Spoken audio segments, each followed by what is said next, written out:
எல்லாருக்கும் வணக்கங்க. வெஜிடபிள் பிரியாணி செய்யலாம். ஒரு நாள் இப்படி செஞ்சு பாருங்கள், டேஸ்ட் ரொம்ப நல்லாயிருக்கு. அப்புறம் அடிக்கடி செய்வேங்க. அரைக்கிறதுக்கு வந்துங்க, ஒரு சின்ன கட்டில் புதினா, கொஞ்சம் பூண்டு, இஞ்சி, பச்சை மிளகாய் எடுத்துருக்கிறேன். மிக்ஸி ஜாரில் இந்த கழுவுனதை போட்டுடலாங்க. புதினா, பச்சை மிளகாய், இஞ்சி, பூண்டு, கொஞ்சம் தண்ணி விட்டு அரைச்சிடலாம்.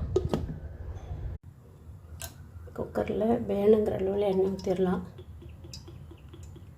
நெய் மேலாவது ஊற்றணுங்க, எண்ணெயில் ஃபஸ்ட்டில் தாளிக்கணும். அப்போ ஒரு டம்ளருக்கு ஒரு மீடியம் சைஸ் வெங்காயம், ஒரு வெங்காயங்க. இப்போ நான் ஒரு 4 வெங்காயம் கட் பண்ணி வச்சுருக்கிறேன். வெங்காயம் சேர்த்துடலாம்.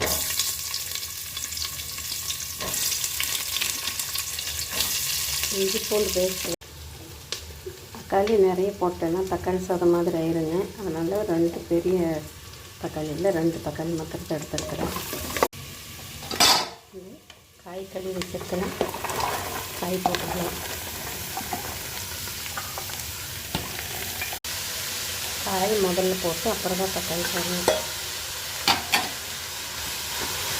தக்காளி அப்படி வெங்காயத்தோடு போட்டேன்னா அப்படி பண்ணி நல்லா வேகட்டும். இது நல்லா வடிச்சிடலாம். இதில் இந்த தண்ணி ஊற்றிடலாம். இந்த பிரியாணி மசாலா ஒரு 2 ஸ்பூன் போடுறேங்க. இதில் 2 ஸ்பூன் போடுறேன். நம்ம ஏற்கனவே 6 பச்சை மிளகாய் போட்டுருக்கோம். இதில் வேணுங்கிறது உப்பு இப்படி போட்டுருங்க.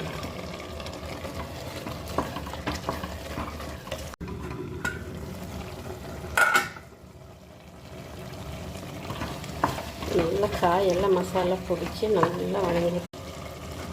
ஏற்கனவே 5 டம்ளர் தண்ணி ஊற்றிருக்கேங்க. இதுலேயும் ஒரு 5 டம்ளர் தண்ணி ஊற்றுறேன்.